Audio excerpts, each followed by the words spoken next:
24 degrees. It's already got to 25 degrees, so I'm going to take the win. I really am. Barbara was at 24, and well, our on-air producer was at 27 today, so no, I'm going to take the win. It is Wednesday, middle of the week, 11th of September, and I tell you what, let me do this.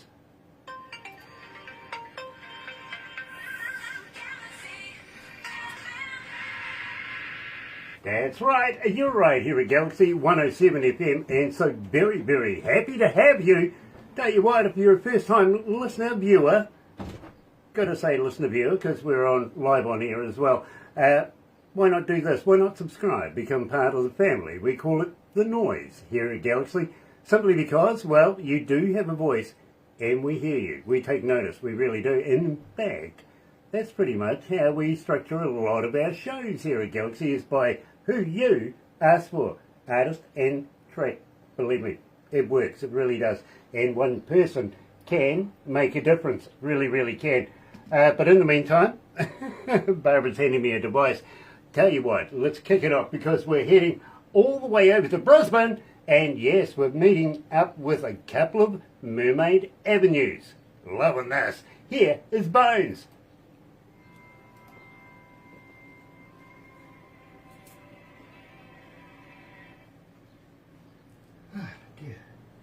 How are we feeling, guys? We're good? Yeah, good, thanks, mate. Nice, nice. Absolute pleasure to finally catch up with you guys. A pleasure to be here. Brilliant. Pleasure to be Brilliant, brilliant. here. Or there, wherever we are. Yeah, believe me, you're over here. You're definitely over here. Oh, good. Look at that. Michael Zdanowicz, coming out of Galaxy Class Entertainments in Florida, Orlando, Florida too, is joining us. Nice to have you on board, Michael. It really, really is. I'm just going to try and see if I can bring up my device. There we go. Also, Bo Gregory is joining us, and Ronnie Riddle as well. Ronnie, nice to have you with us. Marion Peterson's joining us, and Don Allen. Hey, Don. Nice to have you with us. And Nick Please. Second time today. You're becoming addicted, my friend. You really, really are. Of course, you're coming out of the UK, and believe me, we're good friends. Really good friends. Today we're talking to Mermaid Avenue, and I'm excited about this. As an engineer, the first thing I wanted when I heard their music for the first time was I wanted to know more, so we're going to find out all about them. Being Australian and being in Brisbane too, by the way. Haven't been in Brisbane for a little while. It's usually Melbourne. So, absolutely brilliant. Guys, how long have you been in Brisbane? How long have you been in Brisbane? All your lives, or? Yeah.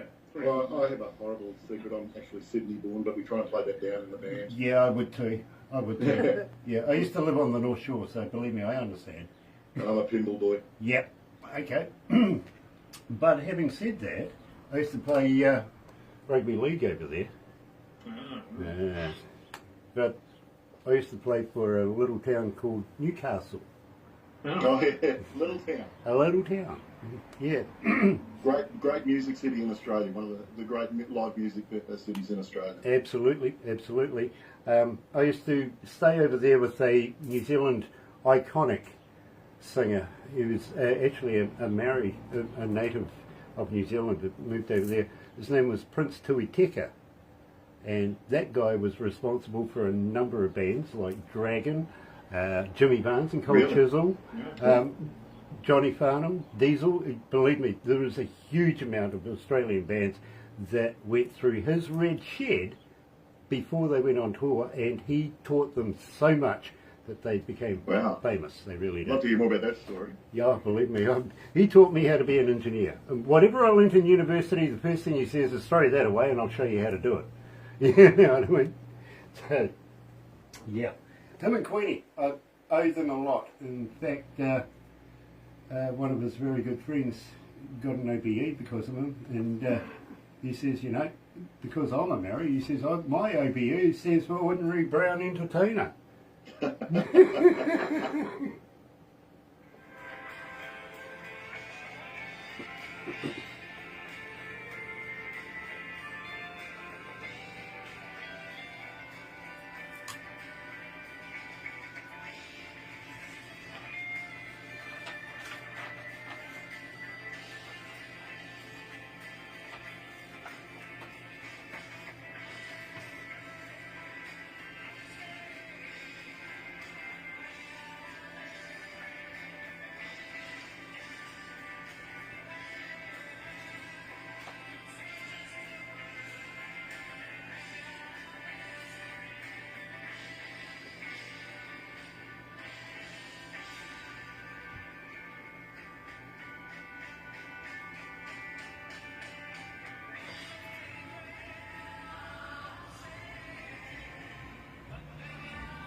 That's right, you're right here at Galaxy 107 FM, and today we're joined, coming out of Brisbane, by Mark Egan, let's get that right, and Peter Clark from the band. Of course, we're talking about Mermaid Avenue. Been playing them forever, absolutely love these guys. Welcome to Galaxy. Thank you very much. It is an absolute pleasure to have you guys, it really, really is. And, well, we opened up the show with Bone, so I think it would be remiss of me if I didn't say, tell me all about it. Give me the skinny on this track. Well, I guess essentially it's about, making up and being better in a relationship. Essentially, that's what the lyrics are really all about. It's a song, that came together pretty well with the band as is, the guys added a lot of stuff to it, the backing vocals and all that kind of stuff. But, lyrically, it's about, making up with your significant other, essentially. And why would you be doing that? What have you done wrong? Lots of things. Have you met Pete? Yeah, well, I just met him, absolutely. Now, Pete, you're the vocalist, is that right? And not only the songwriter? Yes, that's correct, yeah. And, of course, Mark, you're playing the bass. I am, yes. One of the most important people, the back line, of course, I get that, I understand that, really. I try to make it so in this band, yes. Yeah, absolutely. Of course, Nathan is playing the drums and Mike is a guitarist, and that rounds up the whole of Mermaid Avenue. You missed the lovely Casey who does our keyboards and piano. I don't have it here, I really don't. Casey Lee Chadwick, who was an absolutely gifted musician, does a lot of our structuring of music. She's actually formally trained in music. She's a great piano player, great backup singer, and a very valuable part of the band. Well, I'm sorry, I really do. I said that. You remember that I said that. You owe me. Yeah, absolutely. There's a beer on the way for you. Absolutely. By the way, what do you drink? Fosters? No. I clean my car engine with it, though. Yeah, fair enough too. Believe me, the very first time I ever went to Australia, I walked into a bar. The barman says to me, "What do you want to drink?" I went, "A beer." So he gave me a thing with 4 X's on it. I went, "What? Can't spell beer?" He goes, "No, I can't." True story, it really was. That was down the cross too, by the way. Well, there you go. I won't ask what you were doing there. What happens in the cross stays in the cross. Well, Three Kings. I was at the Three. I was actually doing a show at the Three Kings, so there you go. Yeah, I got to stay there. I got to experience quite a bit of King's Cross, I got to admit. The very first second I got there, got off the plane, into a taxi, take me to the Three Kings Hotel, pull up, open up the door, a policeman shoots somebody in front of me. I close the door and say, "Can you take me somewhere else?" Really did happen. It wasn't all about the crime, though. It was, at one point, it was a very vibrant Australian entertainment and music scene, the Burn on the Beach Steak and a whole bunch of other places that helped create Australian, what we called pub rock. Absolutely, and believe me, that's why I was there to be a part of that too. I used to work with a band, I don't know whether you would know them, they were called Noiseworks. No. Have we heard of Noiseworks? No. Okay, well... My wife may have a crush on John Stevens. Yeah, well, let me tell you, I went to university with John. Oh, did you? Yeah, I've known him very, very well for many, many years. I really have. He still owes me for a video that I helped him record the music for way back in the day. It was called Montego Bay. That was the All-Nighters. Yeah, well, I'll tell you what, he rang me up and he says, "Listen, I'm doing a video. We're doing it on the Picton Ferry, going from Wellington to Picton, and I don't have an engineer." I went, "Why, what happened to your engineer?" He goes, "He's got appendicitis, so I need an engineer." Yeah. So I get in my car down into Dunedin, drive all the way up to the top of the South Island, catch up with these guys, away we go. We start making the movie, everything like that. Within, I don't know, about 20 minutes of finishing it and docking at the bay, he was off somewhere, haven't seen him again for about 15 years, and then I got a job, and guess what my job was? Be his engineer. Do you think we had... He could have just pulled his vocals till he paid you. Well, the thing was, they had all the gear. All I had to do was just do all the engineering and everything, so it was all packed up and taken away. without me even, you know, we're sitting at the bar going, yeah, that was a good thing, you know, and I'm waiting for him to pull out some money. Where's John? Hadn't seen him for about 15 years, but then I got a request to come over and do some work and work with a band. Wasn't really well known at the time, called Noiseworks, and I went, oh, okay, I've never heard of these guys, but fair enough, you're going to pay me. I was with Frontier Touring at the time, and went over there, and well, what do you know? John, you owe me money, bro. He goes, I thought you'd forgotten about it. No, I'm like an elephant. Has forgotten about money. Exactly. Clumsiness of a clever man. That sounds exactly like me. Right. Tell me about this. Where did you come up with this? Yeah, I guess it's kind of in the title about what it's really about. It's a bit about being a bit of a, one being a bit of a nerd, a bit of a geek, I guess is probably the best way. And then, you know, counterposing that against, you know, being smart in a lot of, you know, other areas in life, and being not so smart about, you know, love and, you know, relationships and those kind of things. So it's just that, I guess it's that sort of, you know, juxtaposition between those two things. And I thought, you know, I thought it was a cool line anyway. Clumsiness of a clever man, and obviously built the lyrics around that. Tell me, Pete, is this a biography? Well, you know. I'm kind of getting the feeling it might be. Writers, there's always an element of biography in there, but it's not always.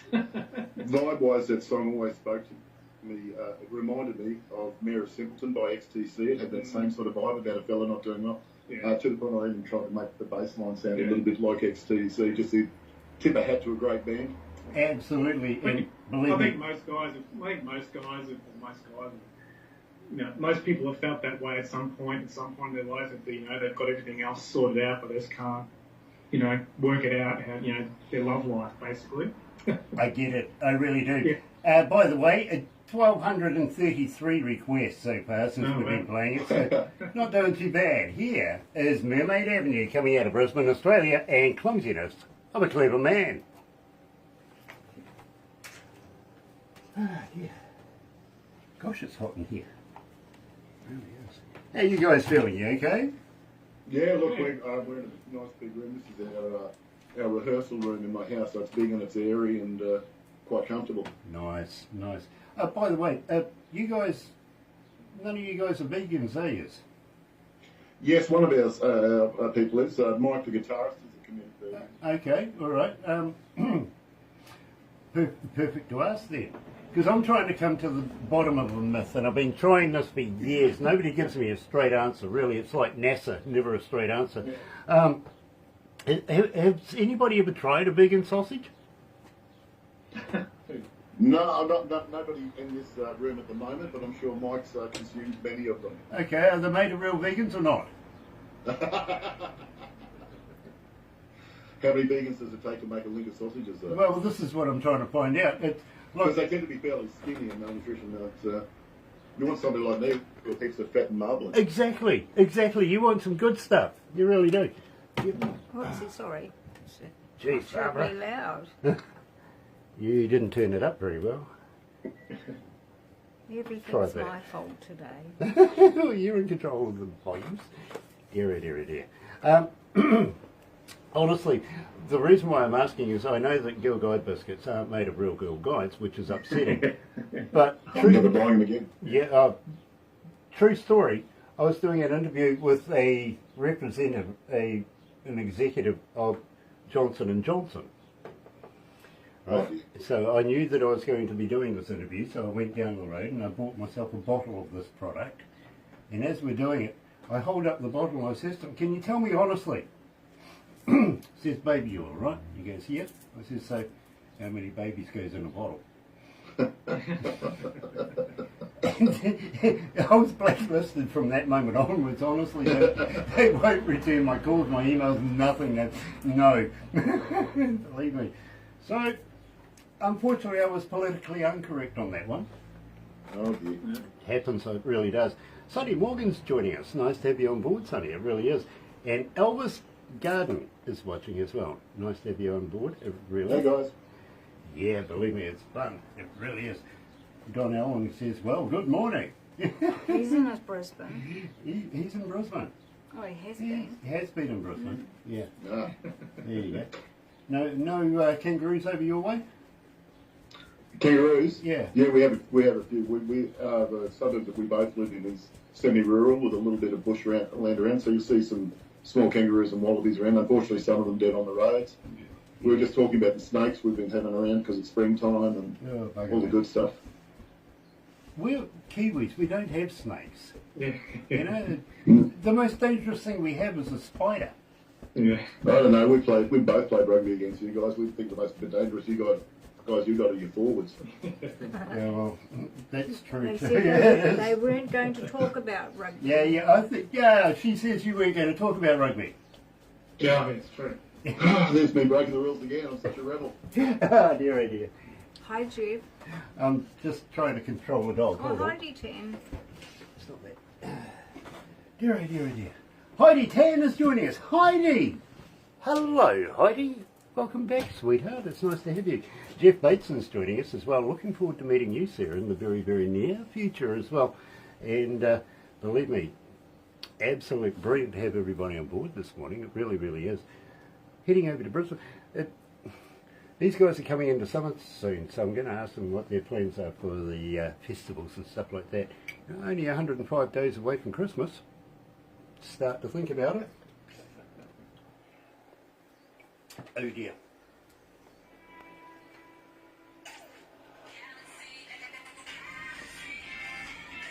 That's right, you're right, here we go. It's 107 FM. Helps if you turn the mic on, apparently.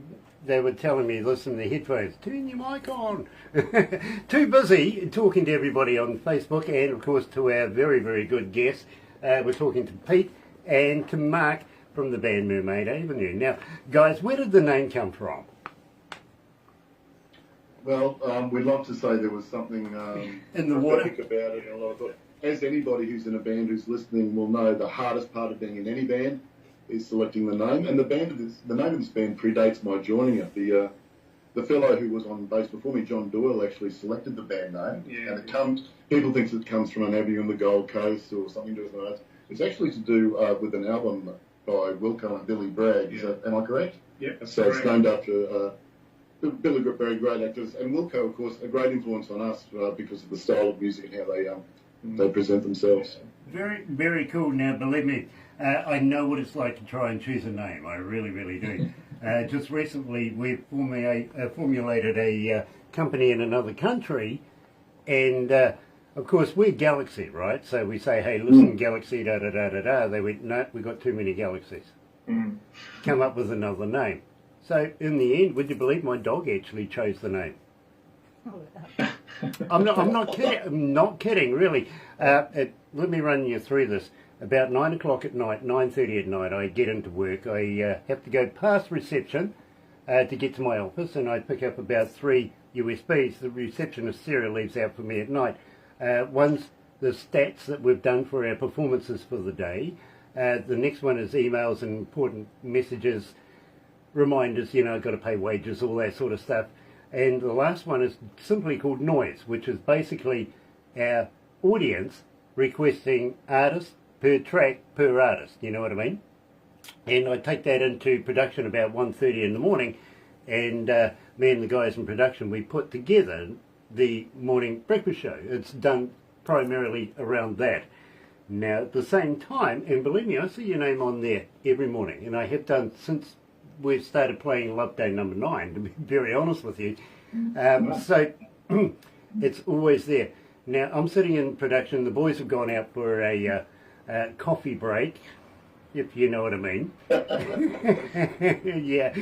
And I'm sitting in production looking at the computers and everything like this, thinking, okay, this is what we got to do today, structure everything.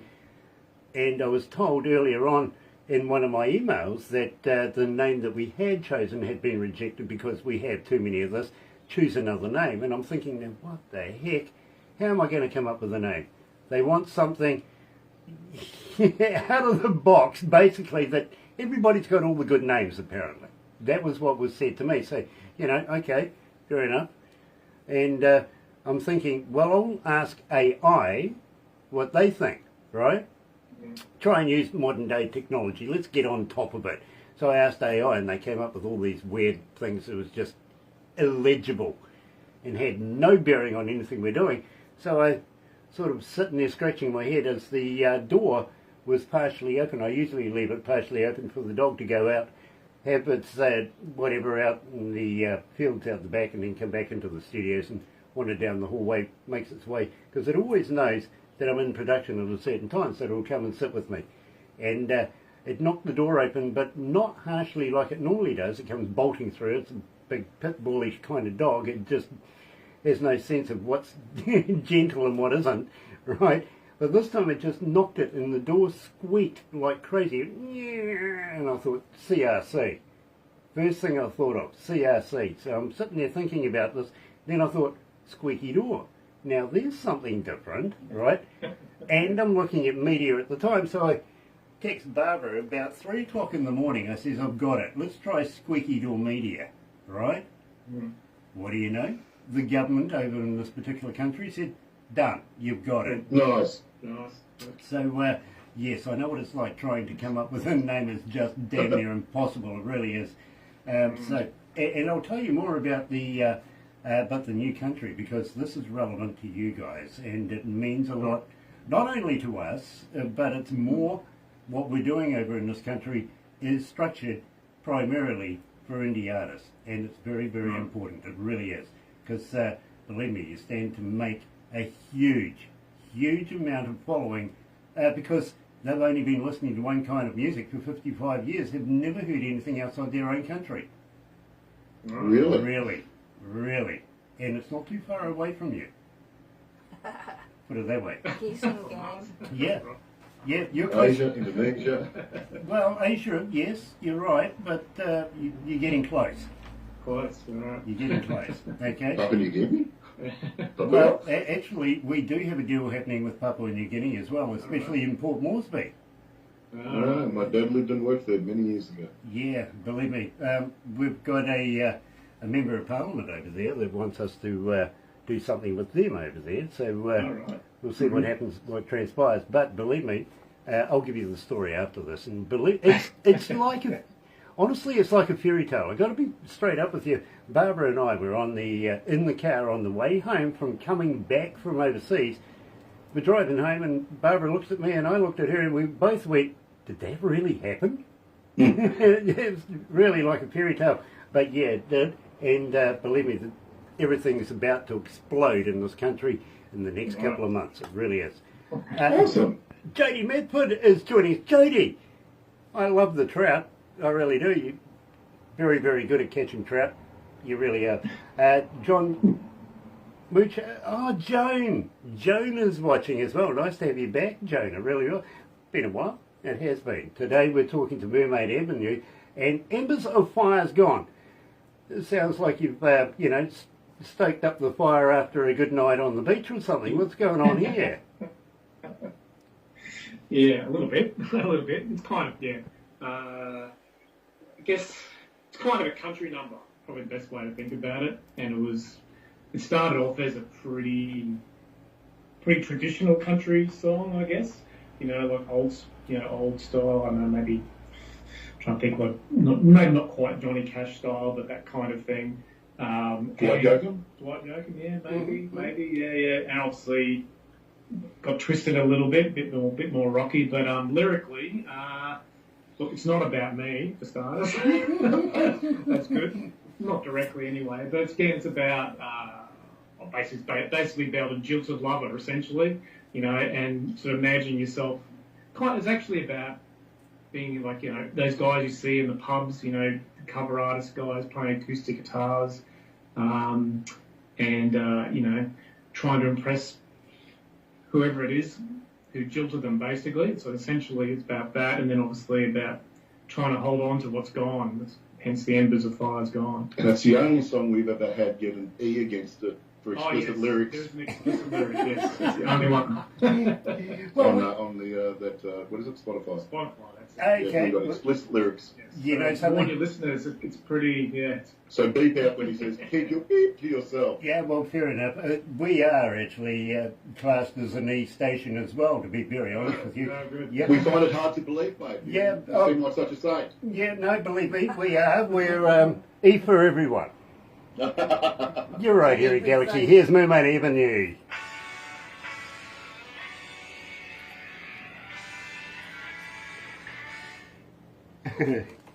You're right here. I've even got the boys in production laughing there. You're right here. I'm sorry? It's up to 27. It's up to 26. There you go.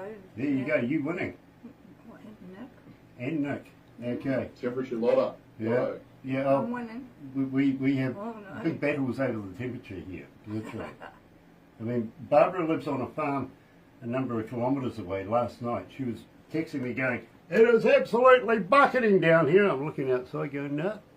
Sunshine. We have a different weather cell from her, if you know what I mean. Only Yeah, 50k okay. away. So- That'd be interesting. Yeah, but not too far away. You see, we're covered around by hills, and she's on Yeah. farmland, so, I mean, Up on the Of course. hills. and she's up high, so. And she gets a sea breeze.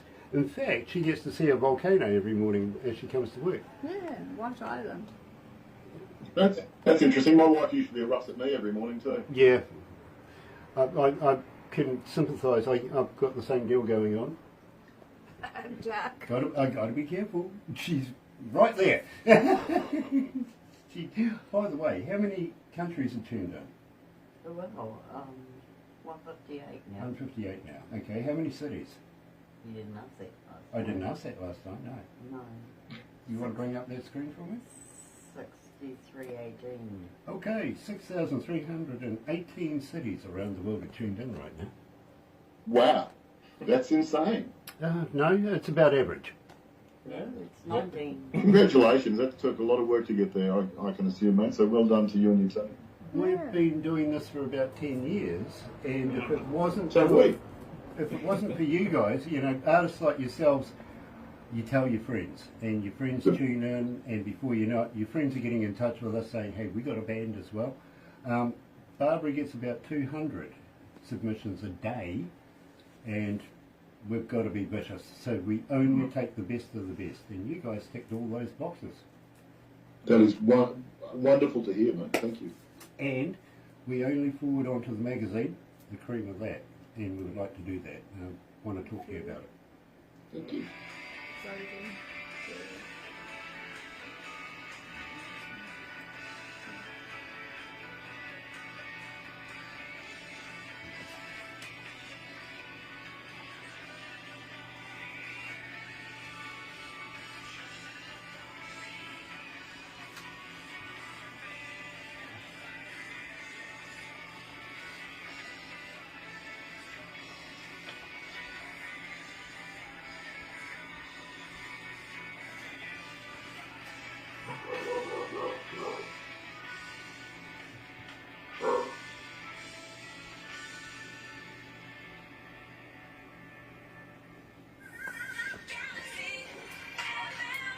That's right, you're right here at Galaxy 107 FM, and well, would you believe it? Today we're talking to not one, but two members of Mermaid Avenue. Of course, we're talking to Pete and to Mark, and such a pleasure to be able to talk to these men. It really, really is.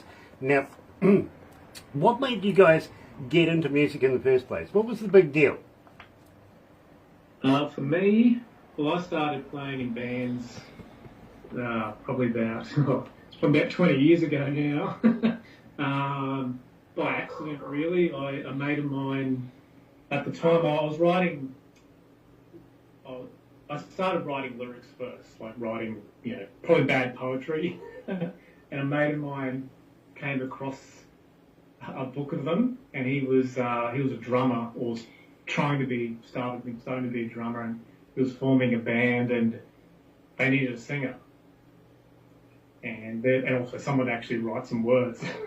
So he basically convinced me to give it a crack. I couldn't sing, couldn't do anything. I was absolutely terrible. And I still remember sitting out on, I think it was the bass player in the band's little sort of back veranda, and being the first time being forced to sing out loud while one of the other guys played a guitar.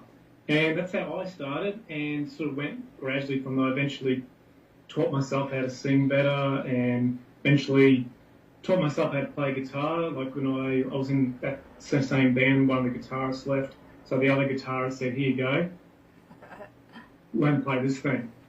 And again, I didn't have a clue. So that's how I started, just trial and error basically. Mark had a bit more, was a bit more, I guess, a bit more experienced than me, but you came up through a different scene, though. Yeah, I did. I came up through the Brisbane covers scene. I played in pub rock bands. I had a big Motown band for a while. I've been playing guitar since I was a teen. I was one of those troubled teens, and an aunt threw me a guitar and said, "This might help you sort your stuff out," which it did. And just, grew up in the Brisbane music scene with a lot of good people and great people. You know, and, Mark. Stepped into the indie world, the original world, when I joined this band. You know, Mark, I think everybody starts off doing covers. Everybody except Sid Vicious, would you believe? He went straight into being just abnormal, I've got to be honest with you. But everybody cuts their teeth, literally, on doing covers and stuff like that. And you know something? There's some fantastic covers out there. There are. There really, really is. And believe me, I have bands that come out with original music all the time, and then from time to time they throw in a cover at me, and it's like, that's brilliant. It really is. In fact, there's a band coming out of Melbourne by the name of Gen 2.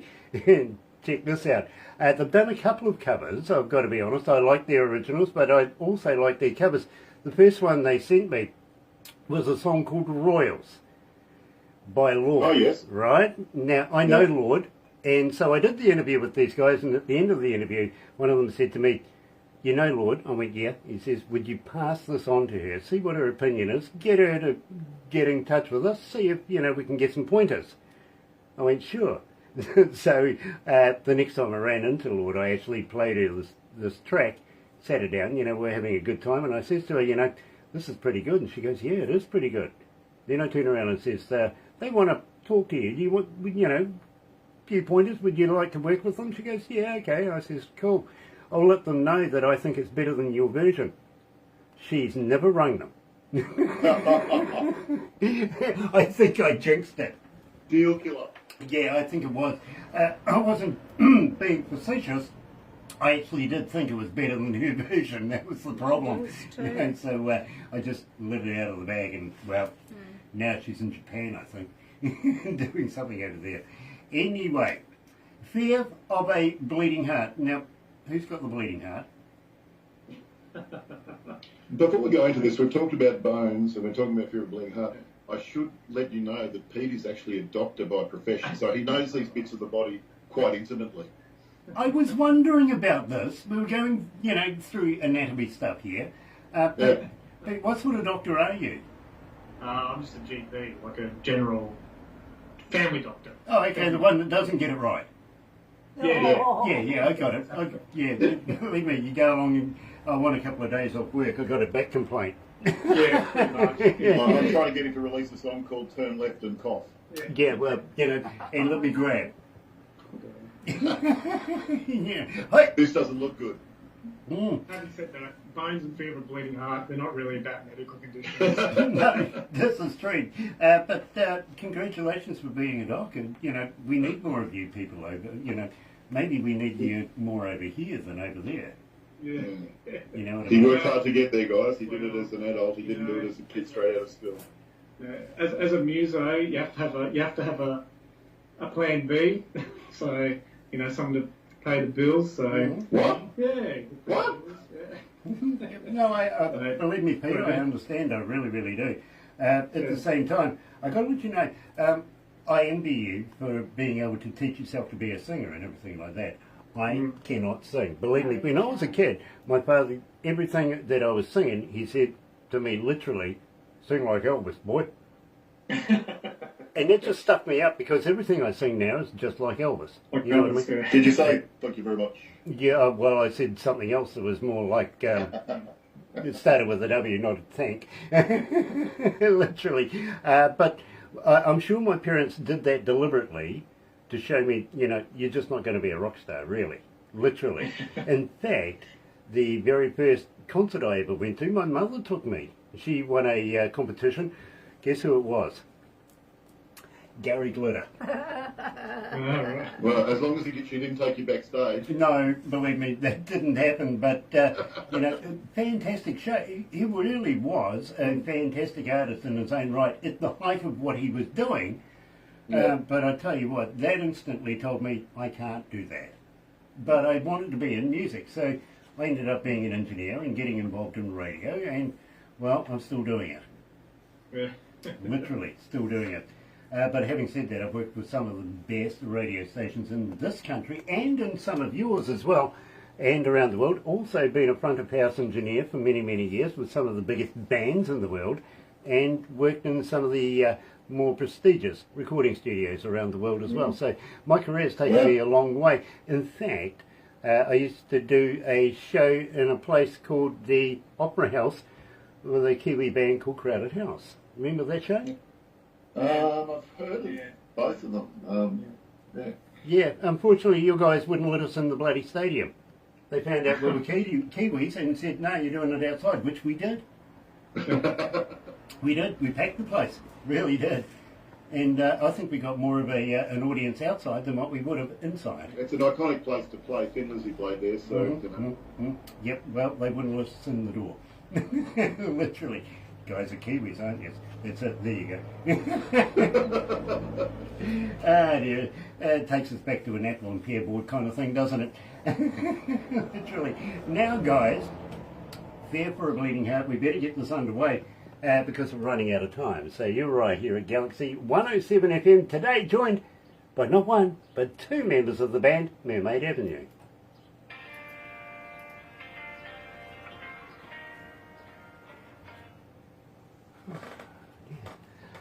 Do you guys like to think out of the box? Are you guys, you know, Australians that like to think about things that are possibly impossible? I'm an IT project manager. That's my job description. Okay, well, try this one. Can you imagine if your knees bent in the opposite direction as to what they do now, how interesting chairs would be? Exactly. I've never seen a duck sit on a chair. No, exactly. There you go. In the Second World War, the Japanese... This is why he's paid the big bucks. Yeah, exactly. There you go. Well, he might be able to answer That'll be this. $100, thank you. Well, $75 for your plug. In the Second World War, the Japanese suicide pilots, the kamikazes, or if you're French, the kamikaze,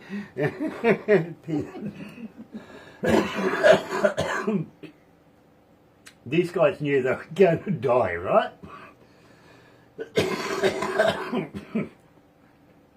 Why the hell did they give them crash helmets? Good point. Good point.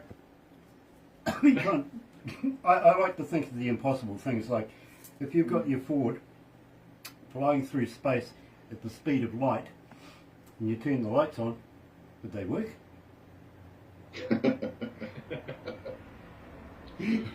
Why do they keep rockets firing when you see the space shows the spaceships going forward? Why are the things still firing back? They don't need to. No, exactly. Exactly that. Man can measure the speed of light, right? Mm-hmm. But how fast is darkness? Oh, I'm going to annoy my kids with these. Yeah, look, I go round to a friend's place on a Sunday, have a few beers and talk some shit, if you know what I mean. And you know, and he's got his grandkids that come up and they say, where the heck do you get all of these dad jokes from, Uncle Grant? I'm going, from my database. Yes. So yeah, it's up there with what was the best thing before sliced bread? What? There you go. Yeah, unsliced. Yeah, okay, fair enough. I could get rude here. But I'm No, going we're to. not. This is a Family show. general It's a family Family show. show. Yep, absolutely. We're rated E for everybody. We've got some ladies watching. Hi, Jodie. I know we've got some ladies watching. That's why I'm being a Joan. good boy. Oh, let's come back. There it is. I used to be a stand-up comedian, and I worked for a band that we went around the world. About 3 years we worked for this band, you silly. and we had 3 stages. We used to leapfrog each other, right? Fairly big band. You would recognise it if I told you the name, but I'm not going to. Anyway, we were allotted in groups of 10, and we all had a valet for each of us. You know what I mean? For our lot of 10. But we all liked to try and dump these guys and get the hell out, because they liked us going to the shows, you know, the group meets and greets and all the dignitary stuff, the museums and art shows.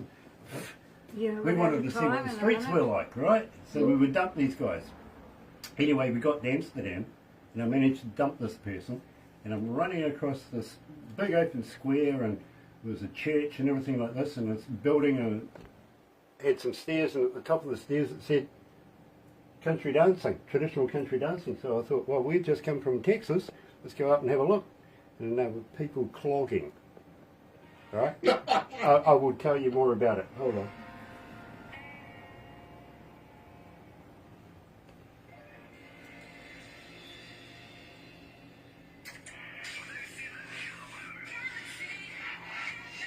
That's right, you're right, here at galaxy107fm, and I'm halfway through a story actually. Yeah, literally, I was in Amsterdam, went running across this courtyard, and because I've got rid of this guy, and I ran up these stairs, and at the top of the stairs it said traditional country dancing, so I go running in there thinking that, you know, we'd just come from Texas, let's get some boot scooting going on. And here's all of these people in traditional garb, literally it was bright, colourful, everything like this, in wooden shoes, dancing at the most ridiculous speeds, I've got to be honest, with wooden shoes, on highly polished floors, and I'm thinking, there's a catastrophe about to happen any minute now, you know, it just, wow, and there was hundreds of them, there was huge amounts of people in there, all doing it, the noise was phenomenal, it really was, but it was all in time, it was well constructed, it really was. And this young lady, she couldn't have been more than 18 years of age, bright blue eyes, you know, blonde hair, comes up, traditional garb, and she looks at me and bats her eyes and she goes, "Do you clog?" Now, I'm a Kiwi, guys, come on. All Yeah, right. leave it. Yeah, no, only if I eat too much cheese. Yeah, the end of that story, literally I didn't get a date with her, but believe me, it really did happen. Love Day number 9, guys. This is your most requested track, and 3,755 requests. Believe me, but we have been playing it for a minute.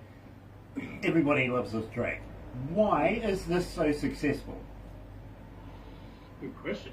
Well, I think as a song, it's a little left of centre in what we've delivered by rhythm and by melody. I personally really love the story. A lot of Pete's songs have good stories, so and I'll let him tell the story of what it's about. But I think it's just got an infectious alternative, almost alternative pop beat, which is unusual for us. We tend to veer off the road every now and then from style, and this is one of those ones. And I really loved recording this one. So we had a great time in the studio with this one. Yeah. Tell them what it's about, because it's not a happier story as it sounds. Yeah, it's always happy. Yeah, the lyrics are probably a bit darker than the music would indicate. Well, it's actually, the lyrics are actually about my great-grandfather, who was an Italian migrant to Australia, and so he fought, you know, in the First World War, you know, obviously for Italy, and obviously in the First World War, the Italians were on in inverted commas, the right side of the equation. But he came down here sort of in the 30s, late sort of 20s and 30s, and, you know, worked and moved his family out and everything like that. But then when the Second World War started, I guess like a few other countries, in Australia, the government rounded up essentially, all the Italians, all the Germans, any Japanese, I guess they could find, and sent them off to internment camps.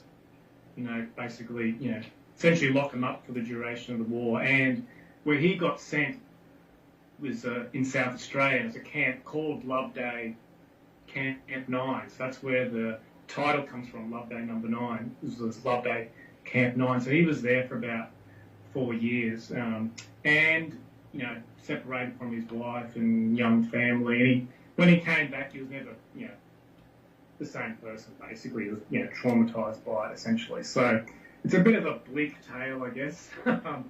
But it's But it's a toe tapper. yeah, it's a toe tapper. It really is. There's also the other reason I wrote it was it's a bit of a forgotten part of Australian history. Not many people in Australia know about that happening. So but I'm very happy that people like the song in general. But if it prompts them to have a little bit more listen to the lyrics, that'd be great as well. But it's, a song is a song, whether it's has a bit of a message. So I'm really happy that it's been your number one, a number one request over there. So it's great. Well, it's certainly a number one request for you guys, literally, because as I say to you, I can't get through a breakfast show without seeing your name. And, well, guess what? Love Day number 9, rocking around again here at Galaxy.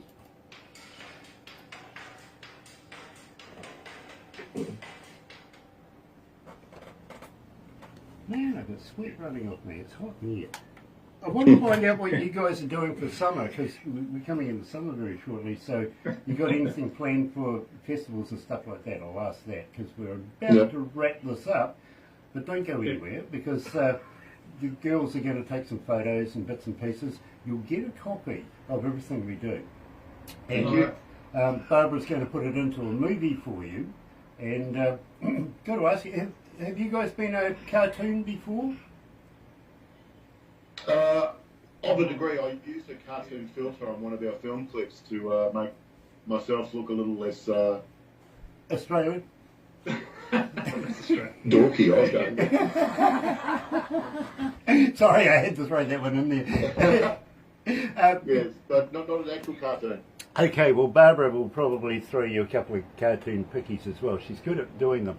She likes making fun of me, if you know what I mean. She goes, you've got the perfect face to make fun of, so she does. And she'll put all of that into a movie as well. Now, what I usually say is, sure enough, show it to friends and family. They'll automatically love it because it's you. You know what I mean? But I usually say, show it to people you don't like. Yeah. Two reasons. Hell of a good boast, really is. Second reason is, well, usually that puts a fire under their tuchus and they're getting in touch with us as well, I have an idea. Pete can play it in the at work. Oh, Pete can play it at work. Yeah. As an anaesthetic. So the patients can watch it. So while you they're can lull them waiting. all to sleep before he operates. Yeah. Yeah. Quick, let's get his wallet. We'll subtract that out first. So guys, what we'll do is we've got a bit of nowhere near the social media following that you've got. We'll put it up on our social media. We've already advertised it. We talked to you guys today. We'll put it up on the YouTube channel, on the various social media pieces. Yeah, And if you want to talk about good Australian bands, we've got a bunch of people we can recommend to you. There's so much good stuff out at the moment. Well, talk to me about So, it. yeah, talk to Barbara about it because we always want your music. We really, really do. So keep that coming. And we'd love to do follow-up interviews and stuff like that with you guys as well. We'd love to be involved. If you can put up with an old Kiwi like me. And everyone else. And believe me, you guys have got to come up with some good Kiwi jokes against me. Come on. Oh, okay.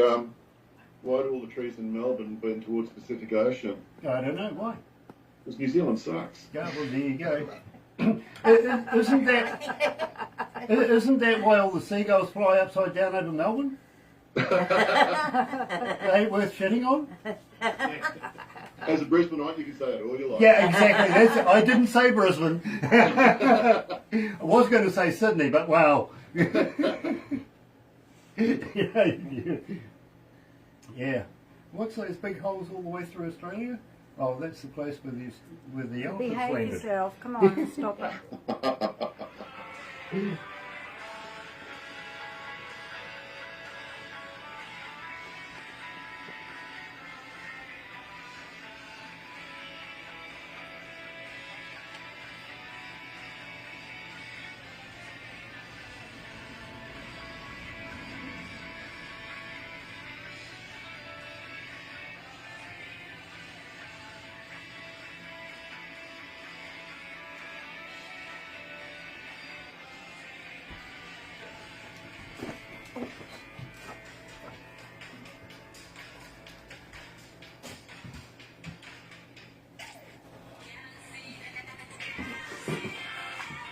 That's right, you're right here at Galaxy 107 FM. Wayne Spring is joining us. Nice to have you on board, Wayne. Renita Zental is joining us from the band Renzita. Absolutely love their work. Clayton Dye is joining us as well. Hello, buddy. Nice to have you on board. And Xavier Vargas is joining us as well. Absolutely packed house today. Now, got about a couple more questions before we move on and let you guys go. First of all, of course, we know that you're going to be able to say yes to this. We really do. But how, as a fan, do we get hold of you? Are you on Facebook, Twitter and Instagram, all of that sort of stuff? More importantly, I have a fan that wants to know, do you have merch? Can we buy merch? So can you answer those ones for me? We can indeed. Yes, we're on all the socials and we'll make those available. Just look for Mermaid Avenue Band.com, which is our website, and on that you'll see links to all our socials and including our merch shop. There we go, I'm even wearing some for today. And all reasonably priced. Some of it designed by Casey, our keyboard player, some of it direct from our single and album covers, stubbies, hats, t-shirts, all that stuff that sort of helps us pay for our recording. Absolutely brilliant. Now, at the same time, now that I know you got merch, I'm going to hit you up for a t-shirt at least, so that I can promote your band and promote your brand while I'm doing these. And believe me, that's not a silly question, because a number of people have said to me, Grant, you know, I've been watching your interviews on the interwebby thing, but I noticed who you were wearing at the same time, went on board, bought myself a couple of caps, a couple of koozies, and what do you know, I got a t-shirt as well. So it does work. So if you want to get in touch with Barbara and toss a t-shirt my way, I would be honoured to wear one of your brands. Let us know your size and we'll send it to you. I'll get Barbara to do that. I really will, and give you addresses, everything like that. Now, having said that, coming into summertime, we're not too far away. Any gigs coming up for the summer period? As you may have heard, the festival industry in Australia is in strife. It's struggling. We're seeing the last Blues Fest next year. Caloundra Music Festival, who I've always been a supporter of, have gone under. So the festival environment's become very competitive, and you're not just competing with other indies, you're competing with legacy acts and overseas acts. So it's very difficult to get across that, and we understand that. We get nice replies from all the festivals, but yeah, we've only really played Mullaney, the one down for the bushfire relief. So our festival experience is low. We do play local gigs, but we've also decided that we're going to start album number 5 soon. So we'll be in the studios most of the time, because old mate here's come up with 20 songs, so it's going to be a double album. Absolutely brilliant. It's because, you know, we don't work hard enough on his songs. We've got to come up with 20 bits of music. Well, I'm liking that. I really, really am. Tell you what, how would you like to send me a couple of CDs or something? We'd do a Mermaid Avenue giveaway. Yeah. We can do that. Brilliant. And we've got our new album. Well, our new album's going to be out in next. Let's say 2 months. We're supposed to be This is number 4, isn't it? We're not talking number 5. This is Jacaranda. We've actually got a new single out in this week. It's called "She'll Come Down When She's Ready." So that'll be available on all the usual streaming platforms as well. So you can check that out. And also, all our music is available for free from our website. Yes. The commercial side of it is a difficult one for indie bands. So instead of expecting all our friends wanting them to pay for stuff, we make it available for free download. It's a fully professional studio mix version of the song, recorded at Ian Ho from Powderfinger Studios here in Sanford, and produced by Jason Millhouse of Record Works. He's a great engineer, so as I'm sure you picked up when you've heard his work. So we will make sure we have that stuff available for you. You know, I was very, very happy you said that. I really was, because I was actually going to ask you to give a plug for your recording studios and everything like that. Being an engineer myself, never get enough recognition as engineers, so well done. And also to you, all of your support people that follow behind you guys, they do such a good job keeping you guys doing what you're doing. And believe me, they never get enough praise as well. Having said that, guys, we're going to have to wrap it up right now, but please don't go anywhere because we've still got a couple of things we want to do. But thank you so much, and I would love it if you would consider sending us some more of your new music and coming back for another interview. Sure, we would love to. Thank you very much for having us. Absolute honour, my friends. It really, really is, and looking forward to following your careers as we go through this, and believe me, I think you're going to be interested in the numbers that I'm going to give you next on how many devices. We don't know how many people there are. It could be 10, it could be 1, but we know how many devices are hooked into this interview, and we'll give you those numbers very shortly. In the meantime, that does wrap it up for us here at Galaxy. Join me and Barbara back on The Breakfast Show between 5:30 in the morning and 10. Have a very happy and successful day. From Barbara, it's goodbye. From me, happy radio, everyone.